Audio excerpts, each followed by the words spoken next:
If you have been on this journey for any length of time, you know that there are a variety of challenges that come up through this process in so many different ways. But one that really seems to be one of the most challenging for sure. There's a lot of challenging aspects of this, but one that is so challenging in part because there's so many things associated with it is grief. Especially when that grief is tied to things that we still hope to be different. Welcome. I'm Peggy Oliveira. Thank you for joining me. This is certainly something that I have talked about many times before, probably in a lot of different ways for different reasons. But I think that it's worth having another conversation because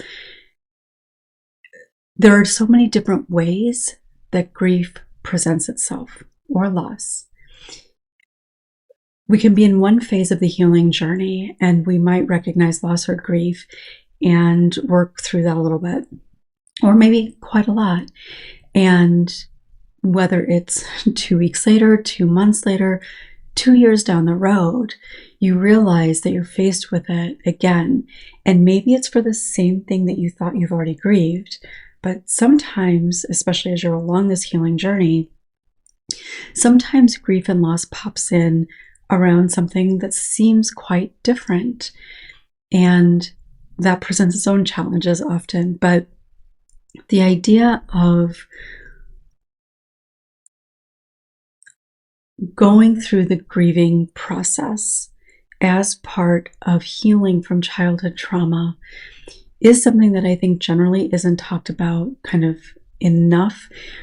And when it is talked about, I think often isn't talked about in the way in which it actually shows up and the impact that it has on us. The impact that it has had on us, whether we're consciously aware that we're feeling or experiencing grief or loss, the grief or loss is there. And a part of us is still trying to navigate it. So I'd like you to just kind of take a moment and recognize for you, when you think about grief or loss, or even as I've been talking about this, what immediately do you notice happening? Whether in your thoughts or maybe a feeling that arises. Does it seem like something that you can relate to, that you recognize has been part of your journey or will need to be a part of your journey? Or do you find yourself having some maybe resistance to it? Or maybe you're actually saying something to yourself along the lines of,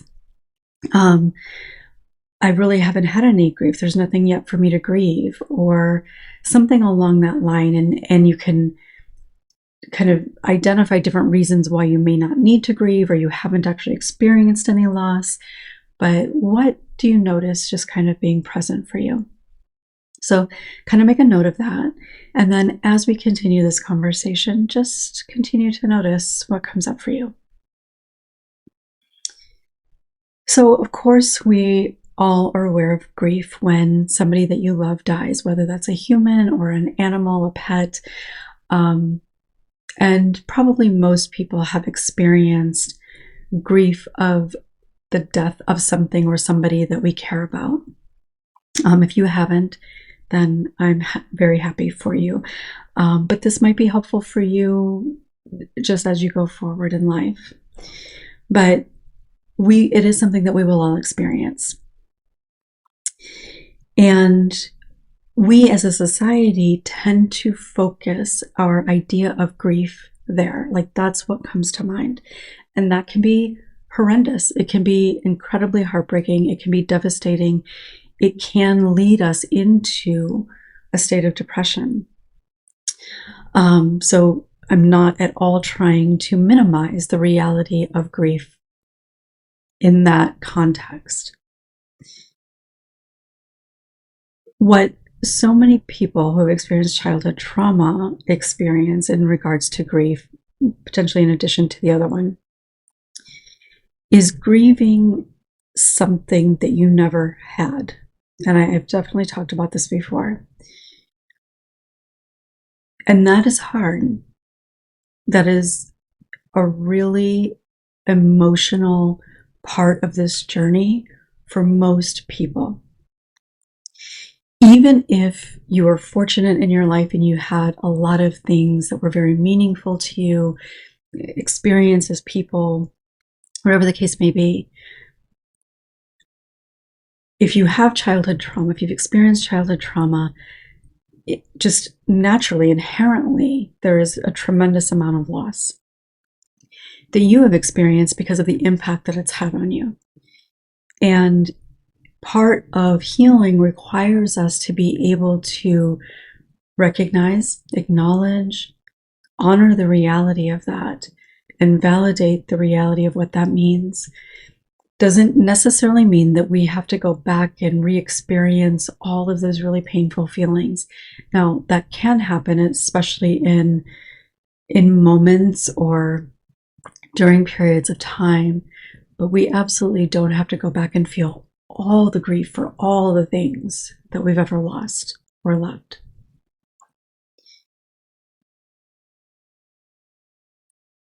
There's also the grief of losing somebody, or potentially something, but somebody that you love, even though they're still alive.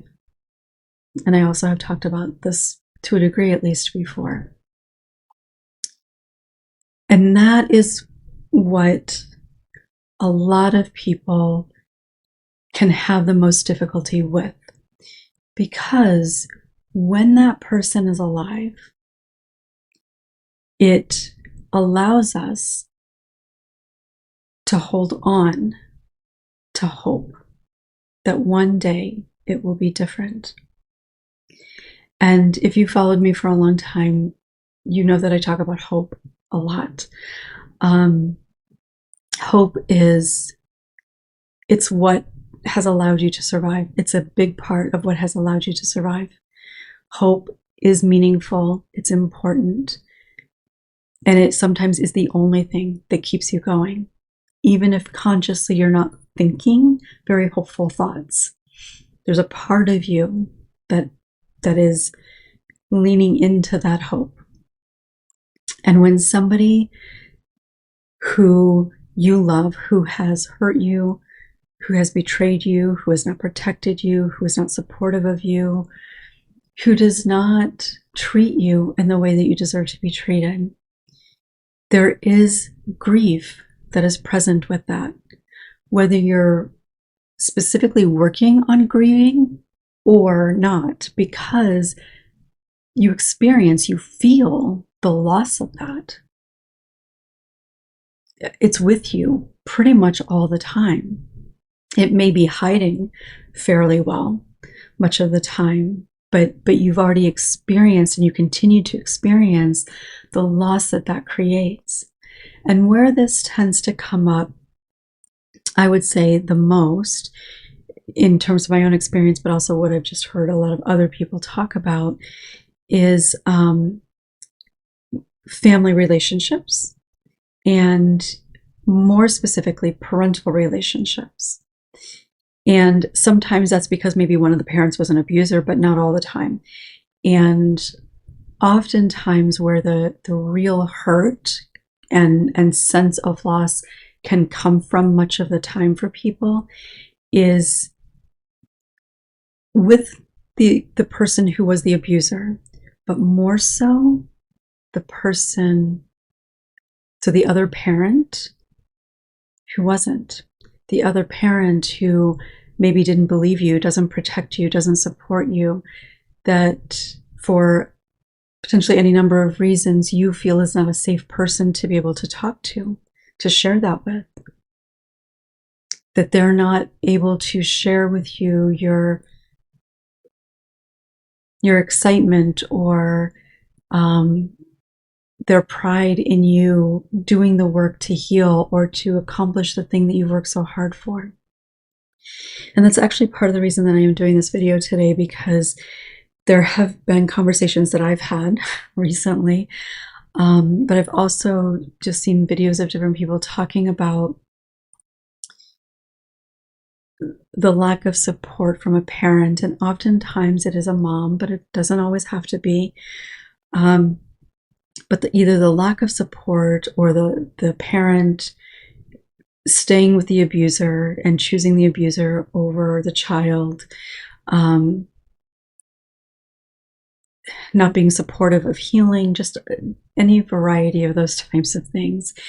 And just the hurt, the pain, the sadness that it creates, because it is a very real thing. And not only is it very real, but it also is a very real part of the healing that needs to happen.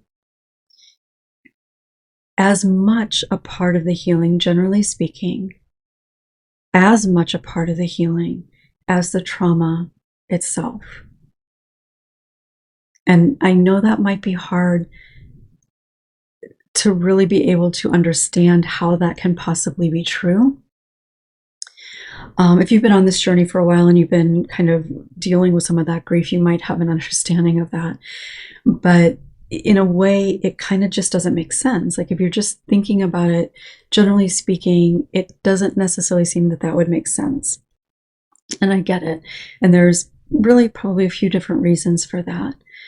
But part of the reason that it is the reality is because it can be easier sometimes to think, okay, well, this person abused me, so it makes sense that I wouldn't want them in my life, or it makes sense that I don't have a great relationship, or it makes sense that I don't want to have a relationship. Now, it doesn't mean that you're not still grieving. It doesn't mean that the hurt is not still there.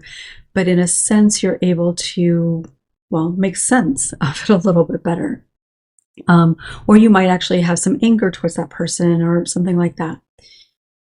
When it comes to the other parent, and again, where the things that people tend to struggle with often is more related to their relationship with their mother. And part of this is societal, because of what we learn about what it means to have a relationship with our mother, or what it means for our mother to have a relationship with us. And this is true even if it's like an adopted mother, or potentially even a stepmother, or anybody in that particular type of role. So it could potentially even be like a grandmother or an aunt, somebody that kind of took on the role as your primary female caregiver, because there's a lot of just ideas of what that means. So your situation may be a little bit different, and that doesn't negate your experience and your pain at all. I'm just talking about it because I think it is important to recognize some of those kind of ingrained layers that we tend to attribute to a relationship with a mother. And if your abuser happened to be a mother or somebody in that caregiving role as a female, there's additional layers that are there as well. Not necessarily in terms of the way that you're impacted, but in terms of the things that you have to be able to work through in order to be able to heal. So, for example, one of the things that has come up recently is, and not even around abuse specifically, but somebody accomplishing something that they worked really hard for. And as a trauma survivor, there was a lot that went into that, right? Like you have to push yourself sometimes. You have to often do it kind of on your own. You don't necessarily have a lot of familial support. And wanting to be able to share that with a mom, and knowing that like there's just this part of you that so desperately wants to share something and feel the love and the pride from your mom or somebody else, and be able to feel that. Notice I said feel that. And this is a spot where I would actually encourage you to notice what what is present for you in this moment. But you want that. You want to share that with somebody that knows you and knows what it took, and really feels such pride in what you've been able to do. And you also know that what you so desperately want and deserve isn't going to happen. That if you share that with this person, you're not going to get the kind of reaction that you desire. And not only are you likely not going to get that reaction, but instead you're likely going to be met with some sort of comment, reaction that is maybe minimizing of what it is. Like, well, that's great, but what are you going to do now?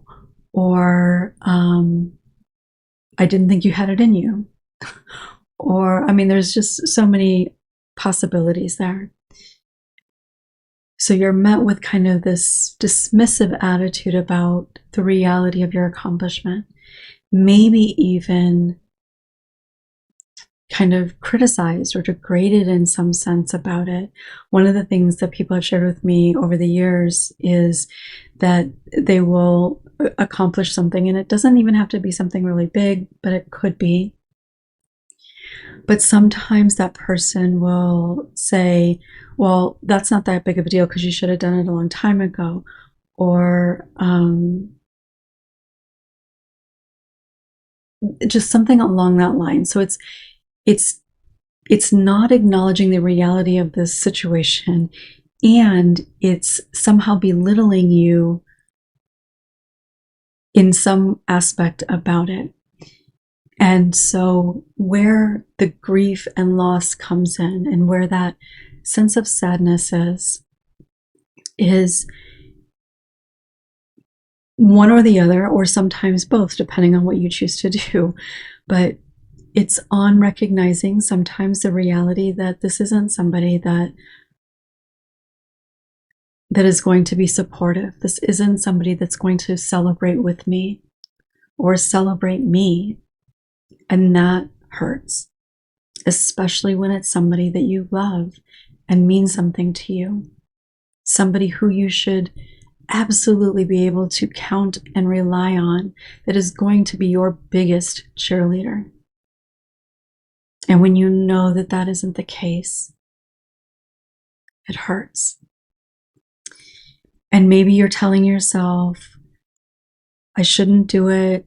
I know it's not going to go well. Why would it go well this time? It's never gone well before. You're aware of all the things that are potentially going to happen, but that hope is there that maybe this time it will be different. That maybe this will be the accomplishment. Maybe this is the age. Maybe this person has grown older and wiser. Maybe this can happen. And that hope pushes you to try again. And maybe you do. And certainly more often than not, you end up experiencing heartbreak, hurt, maybe even betrayal, maybe even abuse on some level. Because one thing that unfortunately often happens, if somebody is that way,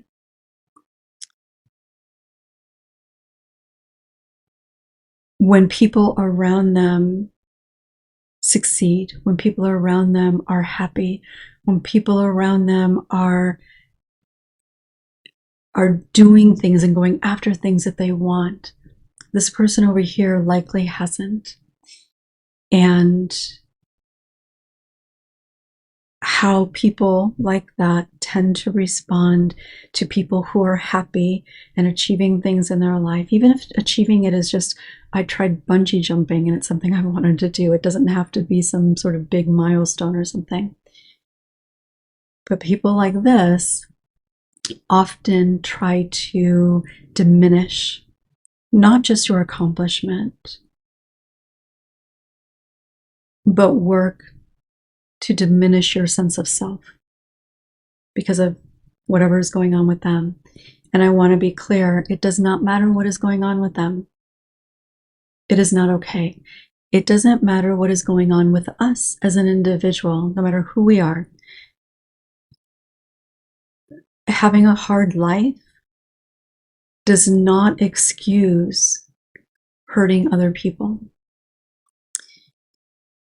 It doesn't mean that we're not going to hurt people, because we likely will. If we have any relationship whatsoever, we will likely hurt people no matter what.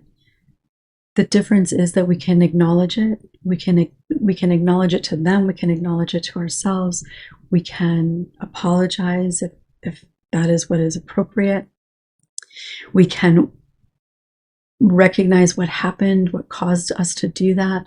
We can work to change it so that it doesn't happen in the future.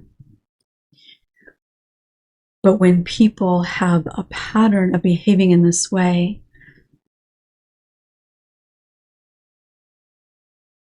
diminishing other people is what they do. So if you chose to go that route and share with somebody that is likely going to respond that way,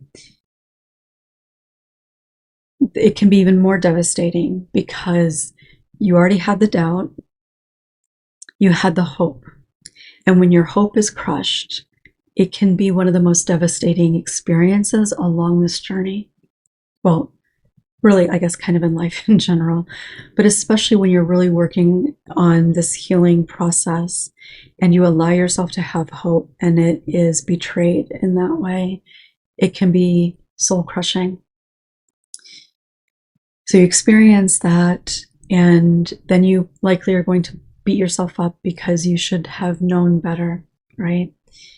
So the impact of that, the grief that comes up, the sense of loss that comes up, it's not that it's unfamiliar. You're likely quite familiar with it, but it serves as a reminder of the fears and beliefs that you have carried, like not being good enough, not being worthy, not being like strong enough to be able to heal ultimately, because you think that the fact that you chose to share with this person is evidence that you're not really learning what you need to learn, or you're not strong enough to do the things that you need to do. And those things are absolutely not true. I get that it feels that way, but it is absolutely not the reality. Unfortunately, part of this process often is that there's that cycle that happens.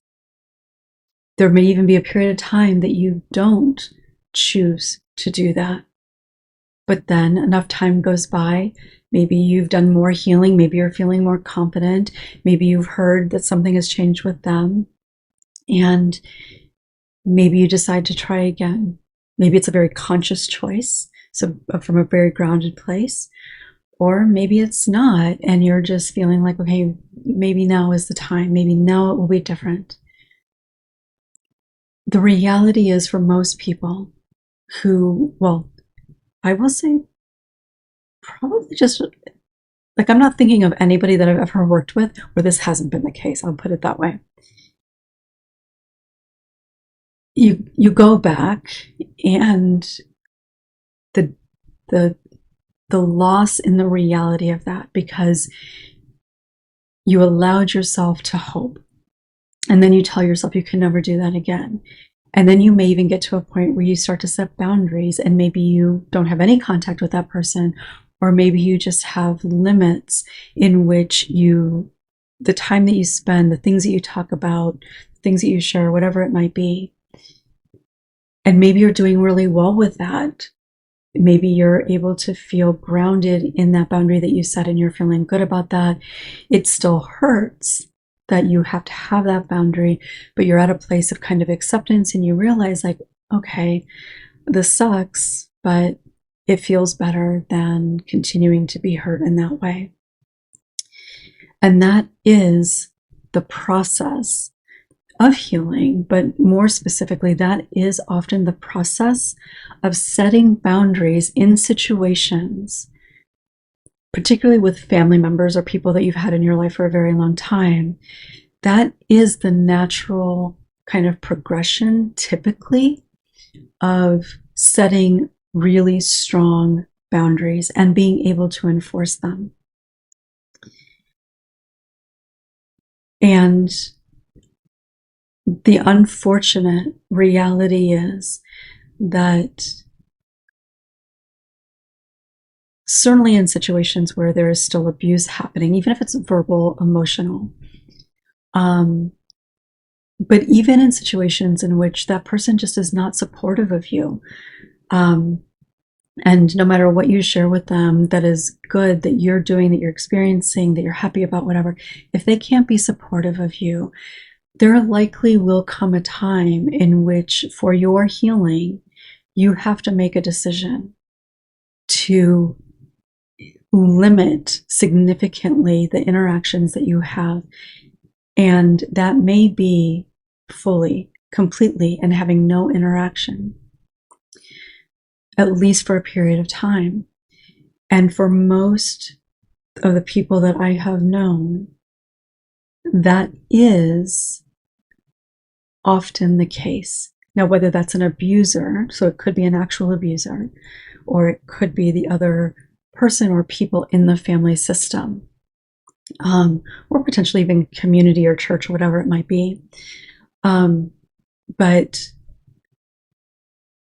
if there is somebody in your life that is like that, you will, for your healing, you will need to do that for a period of time where you significantly limit how you interact, if not the fact that you limit that you're actually interacting at all.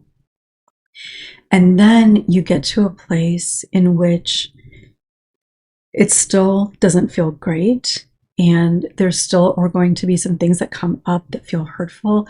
You know, maybe you have a big milestone in your life, or maybe you're going through a really hard time and you really want that person. That is sometimes when people will go back to therapy, because it's natural to want that, even if you've had years where you've accepted it and you've recognized that you're better off. There are often times in which you find yourself having that spark of hope again. And know that that is not indicative of your healing or your capacity to heal. That is normal. And in those times, it is really important to make sure that you are connected to people that are supportive of you.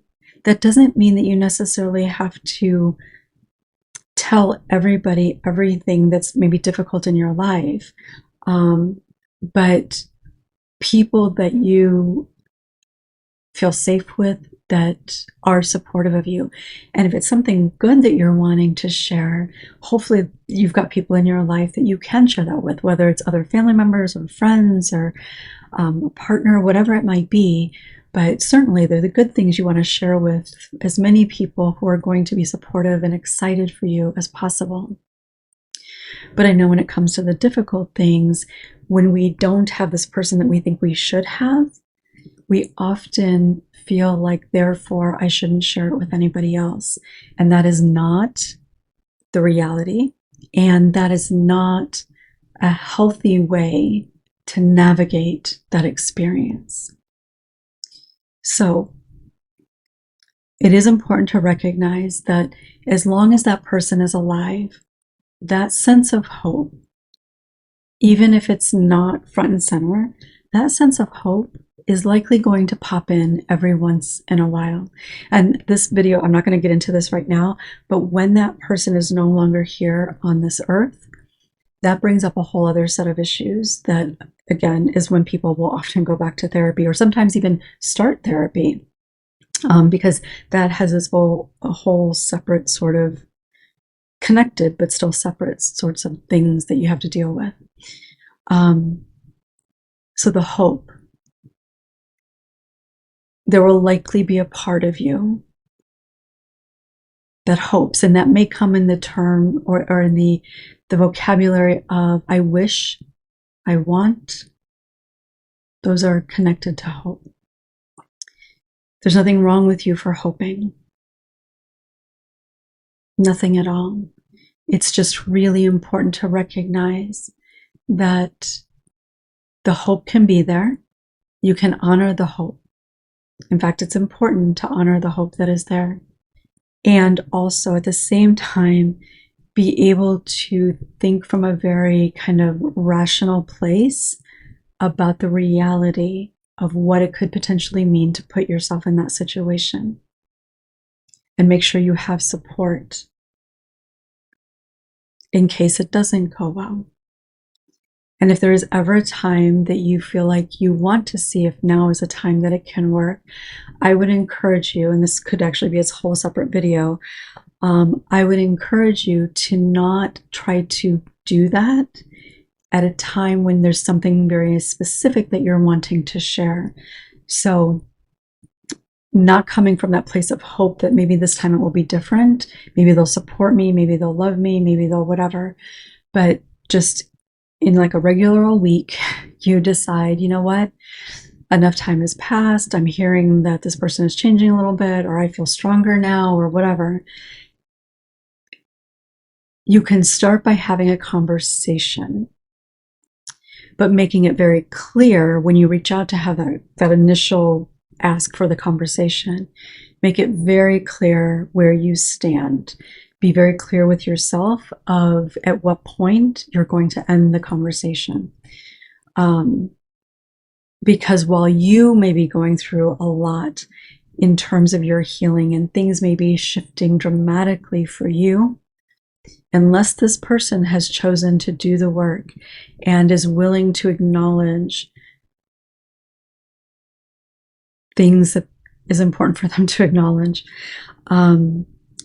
this person isn't going to change, because the only way that we change showing up in ways that are not helpful to us or to other people, the only way that we change that is by having self-awareness that it's something that we want to change, that it impacts other people negatively or impacts ourselves negatively. And then we're willing to do the work, because it is absolutely work, right? To change. That is the only way that that type of behavior is going to be different. So check in with yourself again and just notice, are there relationships that come to mind? Have you done this? Is it something you're considering? Know that you're not alone. Wherever you are in this, you are not alone. And I also just want to quickly acknowledge that I've talked about if that person is still alive. If that person is no longer alive, like I said, that brings up other kinds of things. And so this can still apply to you. You may not have the hope that it could be different now, but as somebody who is in this position, I know that we have the regret, we have the disappointment, we have the hurt, that we will never have the chance for it to be different. And that is it's a very similar sort of pain and loss even, and grief, but there are some differences there. And so this really applies to everybody. But when that person is still alive, obviously there's things that you can do and not do, and that's important to be able to recognize as well. So share what came up for you. Where are you at in this journey? Share in the comments. Thanks so much for being here. I look forward to seeing you soon.